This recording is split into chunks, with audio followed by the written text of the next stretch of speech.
Medok'tan Garcinia Gel 8'de sağlığı sunar. Merhabalar, Çanakkale'den hepinize günaydın. Diş hekimi Umut Özer. Bugün size immediant implantlardan bahsedeceğim. Immediant implant hemen yapılan, derhal yapılan implantlara immediant implant diyoruz. Dişiniz kırıldı.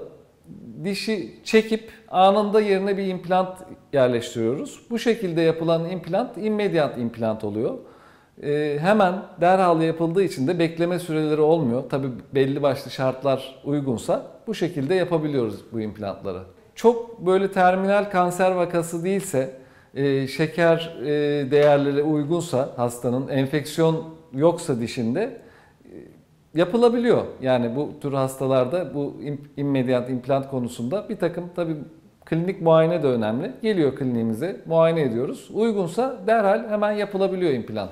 Dişe ihtiyacı olan ön bölgedeyse mesela diş ve bazı şeylere de dikkat etmesi gerekiyor tabii. O immediat implantı yaptırdıktan sonra hani kalıcı dişi yine daimi dişi yine 3 ay sonra yapılıyor. Ama ilk etapta bu immediat implantasyonu yaptıktan sonra bir geçici diş koyuyoruz biz oraya. Mesela ön dişi eksik hastamızın. Ön dişi görünür hali tamamlanmış oluyor. Bu onun yani işi gereği mesela eğitimcidir, kamera önüne çıkar. Bu şekilde bir mesleği varsa yani dişsiz gezemeyen insanlar da implantı tercih ediyorlar immediat implantı. Zararı derken şöyle dikkat etmek gerekiyor bu süreçte.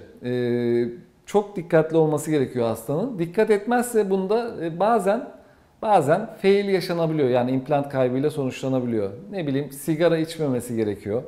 Yediğine içtiğine dikkat etmesi gerekiyor bu süreçte. Bunlara dikkat ederse süreç gayet güzel ilerliyor. Normal implanta göre şöyle söyleyeyim, immediant implant biraz daha uzun sürebiliyor yapım aşaması. Çünkü kişiye özel yapıldığı için onu ayarlamak orada o seansta, tek seansta yapıldığı için diş eti seviyesini, diş etine göre, hastanın diş etine göre bir kron imal edilmesi biraz zaman alıyor. Normal implantasyona göre yani standart protokole göre. Biraz daha uzun sürüyor immediant implantın işçiliği. Şimdi yurt dışından geliyorsa hasta şöyle bir 10-15 güne yine bir ihtiyacımız olur. Yani immediant implantı yapabiliriz ama dikişlerinin alınması işlemi var mesela. Kontrol aşaması var.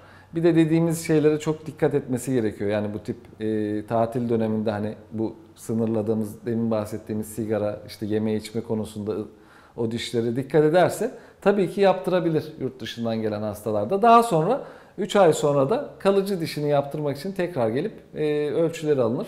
İmplant kaynaştıktan sonra bu şekilde tedavi devam edebilir yani. Yani hastalar hayata küsmesin dişi kırıldı diye kliniğimize gelip uygunsa immediat implant yapabiliriz. Gelsinler bakalım. Herkese mutlu gülüşler, sağlıklı günler dilerim.